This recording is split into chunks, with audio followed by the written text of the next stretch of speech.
नमस्कार, स्वागत है आप सभी का हिस्ट्री चैनल में। मैं रवि कुलरिया, राजस्थान से। आज के इस वीडियो में हम पढ़ेंगे वैदिक सभ्यता से संबंधित मोस्ट इंपॉर्टेंट क्वेश्चंस। ये 30 क्वेश्चन है। ऐसे 30 क्वेश्चन के मैंने 2 टेस्ट लिए थे, उसमें से ये पहला टेस्ट है। ऋग्वेद के संबंध में निम्नलिखित कथनों पर विचार कीजिए।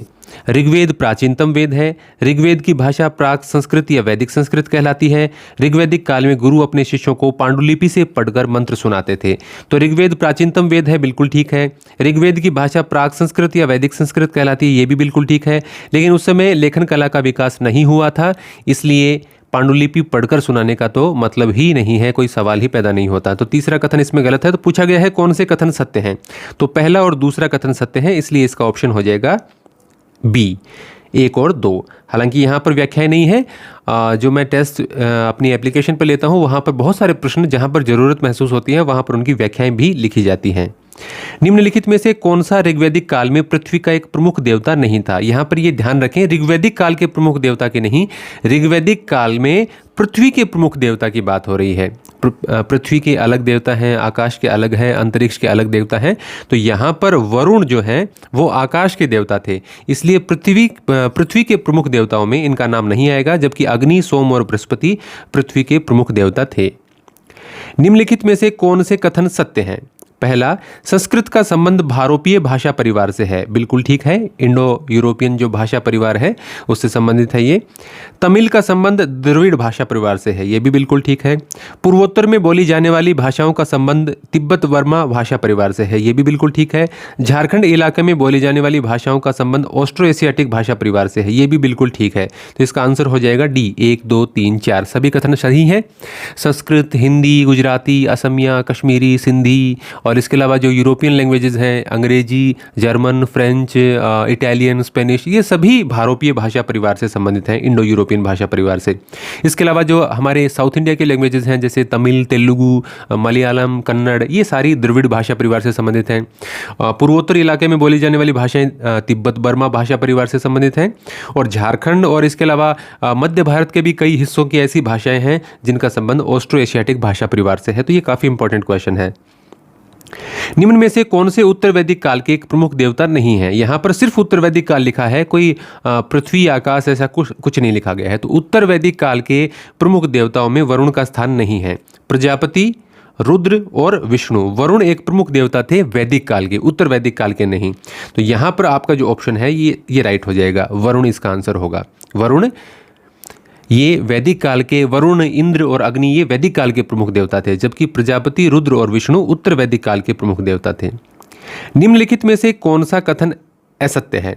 ऋग्वैदिक काल में मंदिर नहीं थे व मूर्ति पूजा भी नहीं थी, बिल्कुल सही है। वहां पर कोई मंदिर नहीं था, कोई मूर्ति पूजा नहीं होती थी, तो ये कथन ठीक है। वैदिक कालीन धर्म को प्राकृतिक बहुदेववाद भी कहा जाता है। वहां पर आप देखते हैं प्रकृति या प्राकृतिक घटनाओं से जुड़े हुए बहुत सारे देवता थे, तो ये भी कथन बिल्कुल ठीक है। ऋग्वैदिक धर्म प्रवृत्ति मार्गी है, बिल्कुल ये ठीक है। मतलब सांसारिक जीवन जीते हुए और व्यक्ति धर्म का अनुसरण कर सकता है, तो ये प्रवृत्ति मार्गी है। ऋग्वैदिक काल में वर्ण व्यवस्था जन्म पर आधारित थी, ये कथन ठीक नहीं है। तो ये हमारा आंसर हो जाएगा, क्योंकि ये गलत है, क्योंकि जन्म पर आधारित वर्ण व्यवस्था का विकास उत्तर वैदिक काल में होता है। ऋग्वैदिक काल में आपको ऋग्वेद के 10वें मंडल में पुरुष सूक्त में वो आपको चारों जो वर्ण हैं उनकी उत्पत्ति के बारे में तो पता चलता है, लेकिन वहाँ पर जन्म के आधार पर वर्ण व्यवस्था विकसित नहीं हुई थी। अगला प्रश्न है, सत्यकाम जाबाल की कथा किस उपनिषद में वर्णित है? तो सत्य, इस प्रकार की कई सारी कथाएं, कई सारे जो संवाद हैं उनको आपको याद रखना होता है। तो छठे का आंसर यहाँ पर सी है, छांदोग्य उपनिषद में सत्यकाम जाबाल। सही कूट का चयन कीजिए 1, 2, 3, 4 के क्रम में। मतलब ये कुछ वाक्य हैं, ये कौन कौन से उपनिषद से लिए गए हैं इसके बारे में आपको बताना है। तो यहाँ पर देखिए, मैं सही उत्तर पहले ही आपको बता देता हूँ। CADB, सर्व खालविदम ब्रह्म, ये छांदोग्य उपनिषद से लिया गया है। अयम आत्म ब्रह्म, ये मांडुक्य उपनिषद से लिया गया है। अतिथि देवो भव, ये तैत्तिरीय उपनिषद से लिया गया है। और प्रज्ञानम ब्रह्म, ये छांदोग्य उपनिषद से लिया गया है। तो ये ऐत्रेय उपनिषद से लिया गया है। तो ये CADB इसका सही कूट होगा। तो इस प्रकार से आपको ये कुछ जरूरी है, मतलब 7-8 के करीब ऐसे हैं इस प्रकार के वाक्य जो आपको निश्चित रूप से याद होने चाहिए। उसमें से मैंने 4 यहाँ पर शामिल किए हैं, 4 नेक्स्ट टेस्ट में शामिल किए हैं। तो ये आपको याद रखना है, बहुत इंपॉर्टेंट क्वेश्चन है। और मैं चाहता तो इनके अलग अलग क्वेश्चन भी बना देता, लेकिन वो फिर टेस्ट सीरीज को भरने वाली बात हो गई, तो इसमें मैंने एक में ही शामिल करने का प्रयास किया है ताकि एक ही प्रश्न में 4 प्रश्नों के उत्तर आपको मिल जाएं। सत्यमेव जयते किस उपनिषद से लिया गया है? तो ये मुंडक उपनिषद से लिया गया है, जो कि एक सामान्य प्रश्न है और सभी विद्यार्थी इस प्रकार के प्रश्नों के बारे में जानते हैं। ऐसे प्रश्न क्यों शामिल किए जाते हैं कि जैसे मुझे भी पता है ये सामान्य प्रश्न है, लेकिन टेस्ट सीरीज का जो स्तर है मैंने फर्स्ट ग्रेड के पीजीटी के लेवल के अकॉर्डिंग रखने का प्रयास किया है। तो उसमें विद्यार्थियों को कहीं भी ये नहीं लगना चाहिए टेस्ट देते समय कि भाई हमारी तैयारी अच्छी नहीं है। ऐसे प्रश्न भी परीक्षा में आते हैं, लगभग 50% 40% प्रश्न हैं वो बिल्कुल आसान स्तर के होते हैं। तो इसलिए सभी प्रकार के प्रश्नों को एक मतलब साइकोलॉजिकल थिंग भी होती है टेस्ट सीरीज के अंदर कि किस प्रकार की टेस्ट सीरीज होनी चाहिए, तो उसी के अनुसार काम किया है। निम्नलिखित में से कौन सा वृहदारण्यक उपनिषद से नहीं लिया गया है? तत्त्वम असि, अहम ब्रह्मास्मि, असतो मा सद्गमय, सर्वे भवन्तु सुखिनः। तो ये जो पहला है तत्त्वम असि, ये वृहदारण्यक उपनिषद से संबंधित नहीं है, ये छांदोग्य उपनिषद से लिया गया है। ये जो है हमारा, ये छांदोग्य उपनिषद से लिया गया है। बाकी तीनों की तीनों वृहदारण्यक उपनिषद से संबंधित हैं और तीनों ही इंपॉर्टेंट लाइन्स हैं। निम्नलिखित में से किसे वैदिक काल के दौरान रत्निन के रूप में जाना जाता था? तो रत्निन अधिकारियों का समूह होता था, सारे यहाँ पर पढ़ने की आवश्यकता नहीं है, अधिकारियों का समूह होता था। और शतपथ ब्राह्मण में 12 रत्निनों की सूची भी मिलती है। 12 रत्निन कि कौन से ब्राह्मण में मिलती है? शतपथ ब्राह्मण में, जिसमें राजा सहित हैं। ये राजा को भी एक रत्निन मानते हुए 11 और नाम दिए गए हैं। सिर-ए-अकबर के नाम से उपनिषदों का फारसी में अनुवाद किसने किया? तो एक बहुत अच्छा क्वेश्चन है, दारा शिकोह ने। तो ये दारा शिकोह का अनुवाद है उपनिषदों का, जो सिर-ए-अकबर के नाम से इन्होंने किया था।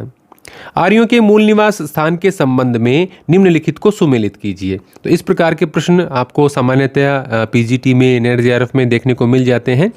तो इसका देखिए, हंगरी किसने बताया था? पी जाइल्स ने। पी जाइल्स ने, या गाइल्स भी इनका नाम आता है क्योंकि GILES है। तो पी जाइल्स ने हंगरी, और इसके पीछे की मैंने एक बार आपको एक वीडियो में समझाया भी था जब मैंने NCERT का चैप्टर करवाया था। तो हंगरी उन्होंने क्यों बताया था कि इन्होंने जो भुर्ज वृक्ष है, जिसको अंग्रेजी में बर्च बोलते हैं और कई दूसरी भाषाओं में भी इसका इसी प्रकार का नाम है, तो उन्होंने इस शब्द की उत्पत्ति उन्होंने कहा कि इन सभी भाषाओं में एक जैसा शब्द है ये, और ये जो भुर्ज वृक्ष है वो बहुतायत रूप से कहाँ पाए जाते हैं, कहाँ से इनकी शुरुआत होती है, उसके आधार पर उन्होंने डैन्यूब नदी घाटी में हंगरी के आसपास के इलाके को देखा। तो उन्होंने माना कि आर्यों की उत्पत्ति भी यहीं से होगी। तो उन्होंने आर्यों का मूल निवास स्थान हंगरी माना। उत्तरी ध्रुव बाल गंगाधर तिलक मानते हैं। उनकी किताब भी है Arctic home in the Vedas. ये बहुत इंपॉर्टेंट बुक है, Arctic home in the Vedas. इसमें इन्होंने उत्तरी ध्रुव को आर्यों का मूल निवास स्थान माना है। तिब्बत एक तो दयानंद सरस्वती, आप नाम याद रखें, तिब्बत को दयानंद सरस्वती ने आर्यों का मूल निवास स्थान माना है। इसके अलावा पारजिटर, ये नाम भी इंपॉर्टेंट है। दयानंद सरस्वती के साथ साथ आप पारजिटर का नाम भी याद रखें, इन्होंने भी तिब्बत माना है। और दक्षिणी रूस, खासतौर से गोल्डन चाइल्ड का नाम आता है, लेकिन गोल्डन चाइल्ड के साथ साथ आप नेहरिंग का भी नाम याद रखें। इन दोनों ने ही इसको दक्षिणी रूस को आर्यों का मूल निवास स्थान माना है। तो इसके आधार पर आप सही कूट का चयन करेंगे तो वो ए हो जाएगा, हंगरी बी, पी जाइल्स उत्तरी ध्रुव सी, और इस प्रकार से आप मिला लेंगे।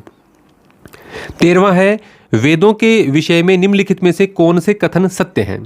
तो ऋग्वेद सबसे प्राचीन वैदिक ग्रंथ है तथा इसका पुरोहित होत्र कहलाता था या होता कहलाता था, ये बिल्कुल ठीक है। सामवेद भारतीय संगीत शास्त्र का सबसे प्राचीन ग्रंथ है और इसका पुरोहित उद्गाता कहलाता था, ये कथन भी बिल्कुल ठीक है। यजुर्वेद में यज्ञ की विधियों पर बल दिया गया है और इसका पुरोहित अध्वर्यु कहलाता था, ये कथन भी बिल्कुल ठीक है। अथर्ववेद में तंत्र मंत्र औषधि आदि से संबंधित है, ये अथर्ववेद में इससे संबंधित बातें हैं। तो ये चारों ही कथन सही है, तो इसका ऑप्शन हो जाएगा डी। अगला प्रश्न है, ऋग्वेद में अघन्य शब्द सामान्यतः किसके लिए प्रयुक्त होता है? तो अघन्य शब्द का मतलब होता है जिसको मारा नहीं जाए, जो न मारने के योग्य है। तो ये गायों के लिए इस्तेमाल होता था, अघन्य या अघन्या। विदेह माधव की कथा का उल्लेख किस ब्राह्मण में? इंपॉर्टेंट क्वेश्चन है, और विदेह माधव से जुड़ा हुआ प्रश्न आपको किसी न किसी परीक्षा में जरूर जल्द ही देखने को मिल सकता है। तो विदेह, या इसका नाम विदेथ भी आपको कई जगह विदेह या विदेह नाम मिलता है इनका। तो विदेह माधव की कथा का उल्लेख किस ब्राह्मण में है? तो इससे संबंधित मैंने 2 प्रश्न यहाँ पर लिए हैं। शतपथ ब्राह्मण में है, इसकी कथा के बारे में भी थोड़ी सी जानकारी मैं आपको दे दूंगा। और विदेह या विदेह माधव के पुरोहित कौन थे? तो इनके पुरोहित थे गौतम राहुगढ़। विदेग माधव और इनके पुरोहित गौतम रावगढ़ दोनों ही पूर्व की ओर यात्रा करते हैं। उत्तर वैदिक काल की बात है ये। और पूर्व की ओर यात्रा करते करते उनकी जो कहानी है उसमें अंतिम नाम आता है सदानीरा नदी का, जो गंडक नदी अब जब हम आजकल उसका नाम है, तो सदानीरा नदी तक ये जाते हैं। तो वहाँ पर ये माना गया है कि जो उत्तर वैदिक काल में आर्यों की जो सीमा है वो आप सदानीरा नदी तक मान सकते हैं कि वहाँ तक वो निवास करते थे। तो विदेग माधव की कथा शतपथ ब्राह्मण में है और इनके पुरोहित गौतम राहुगढ़ थे, ये इनके साथ थे इस यात्रा के दौरान। किस उपनिषद में यज्ञ की तुलना टूटी हुई नाव से की गई है? मुंडक उपनिषद में। इंपॉर्टेंट क्वेश्चन है और इस प्रकार के छोटे क्वेश्चन खासतौर से पीजीटी में तो बहुत पूछ लिए जाते हैं। किस वेद का कोई आरण्यक नहीं है? तो अथर्ववेद का। मैंने काफ़ी दिनों पहले भी एक आपके साथ एक वीडियो भी शेयर किया था और एक पीडीएफ भी मैंने टेलीग्राम ग्रुप में डाली थी, और अभी उस जो हमारा कोर्स चल रहा है उसमें भी मैंने डाल दी थी। तो उसमें जो सारणी बनाई हुई है उसमें मैंने स्पष्ट तौर से इसको खाली छोड़ रखा है और बताया है कि अथर्ववेद का कोई आरण्यक नहीं है। दासराग्य युद्ध किस नदी के किनारे लड़ा गया था? सिंधु, शतुद्री, परुष्णी और सदानीरा। तो परुष्णी, जिसका आधुनिक नाम अभी रावी है, तो रावी नदी के तट पर लड़ा गया था। एक तरफ राजा सुदास थे और दूसरी तरफ 10 और जन या कबीलों के राजा थे जिनको इन्होंने हराया। और ये ऋग्वेद के 7वें मंडल में इसका उल्लेख है। ऋग्वेद के 7वें मंडल में, खासतौर से 3रे, 7वें, 10वें मंडल में क्या है वो आपको विशेष तौर से थोड़ा ध्यान देना चाहिए, क्योंकि इनमें कुछ इंपॉर्टेंट बातें हैं। खासतौर से 10वें मंडल में तो और भी ज़्यादा इंपॉर्टेंट बातें हैं। तो ये हमारा 19वां क्वेश्चन हो गया। इसके बाद में है 20वां। वैदिक काल में अक्षवाप कौन होता था? जो जुए के खेल में राजा का सहयोग करता था। और जुए के खेल की जगह आपको ये शब्द भी देखने को मिल जाता है, द्युत क्रीड़ा। इसका मतलब जुए का खेल ही होता था। जो राजा का सहयोगी होता था उसको अक्षवाप कहते थे। किस उपनिषद के अनुसार उपनिषदों की संख्या 108 है? उसमें 108 उपनिषदों की सूची दी गई है और वो है मुक्तिका उपनिषद।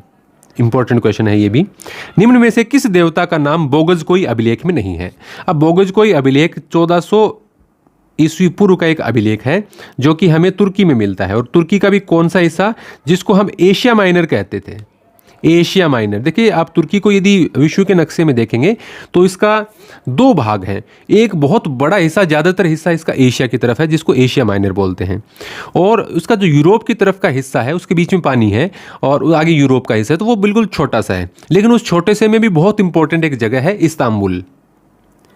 इस्तांबुल, जिसको पुराने समय में कुस्तुनतुनिया या कॉन्स्टेंटिनोपल कहते थे, जिस पर 1453 में तुर्कों का अधिकार हो गया था। तो काफ़ी इंपॉर्टेंट बातें इससे जुड़ी हुई हैं। तो तुर्की से ये मिला था 1400 ईस्वी पूर्व का। तो ये 2 शासकों, एक हित्ती वंश के शासक थे और दूसरे मितानी वंश के शासक। एक थे हित्ती वंश के शासक और एक थे मितानी वंश के शासक।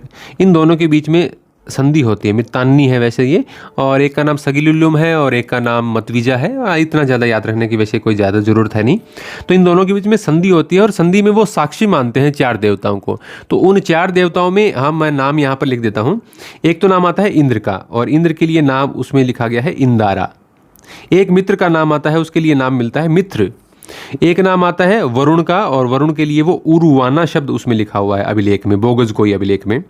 और इसके अलावा चौथा जो नाम मिलता है वो है नात्स्य का, उसके लिए नास्तियाना शब्द लिखा हुआ है, नास्तियाना, और वो नास्ते का है, लेकिन उसमें अग्नि का नाम नहीं है। तो कौन से देवता का नाम नहीं है, कितने देवताओं का नाम है, ये आपको याद रखने। 4 देवताओं का नाम है, इंद्र का, मित्र का, वरुण का और नास्ते का।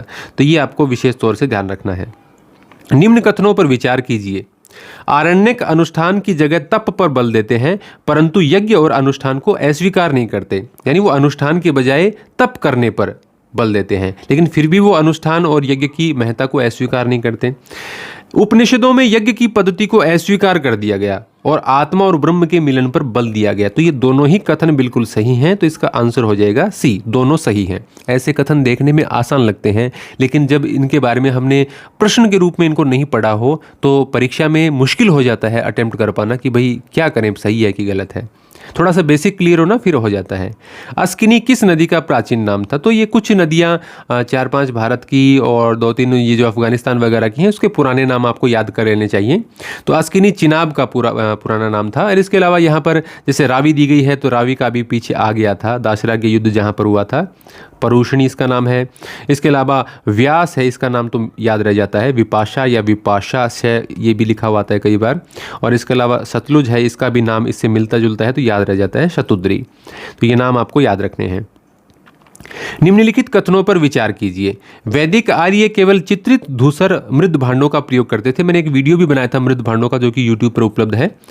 उत्तर वैदिक काल में उत्तरी काली चमकीले मृद भांडों का प्रयोग होता था। तो इसको आपको मृद भांडों का किस काल में कौन से मिट्टी के बर्तनों का प्रयोग होता था, वो यदि आपको समझ है तो इस क्वेश्चन का आंसर आप कर सकते हैं। तो ये दोनों ही कथन सही नहीं है। क्यों? क्योंकि वैदिक आर्य केवल चित्रित धूसर मृद भांडों का प्रयोग नहीं करते थे, वो गैरिक मृद भांडों का भी प्रयोग करते थे। किसका और करते थे? गैरिक का भी प्रयोग करते थे। तो सिर्फ यदि नाम आता है वैदिक आर्य केवल, तो केवल नहीं, केवल का मतलब तो ये होगा सिर्फ इसी का करते थे, दूसरों का नहीं करते थे। तो गैरिक मृदभांड का भी प्रयोग करते थे। और उत्तरी काले चमकीले मृदभांड है वो उत्तर वैदिक काल की समाप्ति पर हमें देखने को मिलते हैं। यानी कि जब महाजनपद काल की शुरुआत होती है तो महाजनपद काल के दौरान आपको उत्तरी काले चमकीले, जो जिसको हम NBPW बोलते हैं, वो मृदभांड हमें देखने को मिलते हैं। तो इस लिहाज से ये दोनों ही कथन सही नहीं है। वैदिक काल में पुरचरिष्णु क्या है? तो पुरचरिष्णु दुर्गों को गिराने की मशीन है। आपने पुरंदर नाम तो सुना होगा, जो कि इंद्र के लिए इस्तेमाल किया जाता है। और मोर्टिमर व्हीलर ने इसी के आधार पर कहा था कि हड़प्पा सभ्यता को, जो आर्यों के आक्रमण से वो हड़प्पा सभ्यता नष्ट हुई थी, और पुरंदर ही वो आदमी था जिसने दुर्गों को ध्वस्त किया था, क्योंकि पुरंदर का मतलब है दुर्गों को ध्वस्त करने वाला। तो उन्होंने इंद्र को उसका जिम्मेवार ठहराया था। तो लेकिन ये जो पुरचरिष्णु है ये दुर्गों को गिराने की मशीन थी उस समय। निम्नलिखित में से किसे आर्यों का पशु चुराने वाला और उनका शत्रु कहा गया है? तो पणी शब्द आप याद रखें। पणी जो होते थे वो आर्यों के पशु चुराते थे और आर्य उनको अपना शत्रु मानते थे। 28वां है, उपनिषद वेदांत के आदि स्रोत हैं और ये ऐसे निबंध हैं जिनमें मानवीय भावना अपने उच्चतम शिखर पर पहुंची हुई मालूम होती है। ये कथन किसका है? तो इस प्रकार के दो कथन हैं, एक मैक्स मुलर का, एक शोपेनहावर का। तो आपको दोनों याद रखने हैं। ये जो शोपेनहावर वाला है वो मैंने अगले टेस्ट में शामिल किया है। यहाँ पर मैक्स मुलर का है ये, कि इसमें मानवीय भावना अपने उच्चतम शिखर पर पहुंची मालूम। इसमें आपको पूरा रटने की आवश्यकता नहीं होती, थोड़ा सा कि ये आदि स्रोत है, मानवीय भावना उच्चतम शिखर पर, ये मैक्स मुलर का है। तो आइडिया एक बार कोई पढ़ा हुआ हो तो याद रह जाता है। निम्नलिखित में से किस उपनिषद का संबंध यजुर्वेद से नहीं है? श्वेताश्वतर, तैत्तिरीय, छांदोग्य, वृद्धारण्यक। ये आपको इसको श्वेताश्वर नाम मिलता है, लेकिन सही नाम इसका श्वेताश्वतर है, जो सामान्यतः किताबों में लिखते नहीं सही नाम। तो इसका इनमें से किसका संबंध यजुर्वेद से नहीं है? तो छांदोग्य का नहीं है, बाकी तो तीनों श्वेताश्वतर, तैत्तिरीय और वृद्धारण्यक ये सारे यजुर्वेद से संबंधित हैं, लेकिन छांदोग्य उपनिषद ये सामवेद से संबंधित है। और अंतिम क्वेश्चन है हमारा, निम्न के लिए सही कूट का चयन कीजिए। एक ही प्रश्न में देखिए बहुत सारी जरूरी बातें शामिल हो जाती हैं। यम नचिकेता संवाद ये कठ उपनिषद से लिया गया है। याज्ञवल्क्य के गार्गी संवाद और याज्ञवल्क्य का गार्गी के साथ भी है और मैत्रेयी के साथ भी संवाद है। वो दोनों ही संवाद आपको वृहदारण्यक उपनिषद में मिलते हैं।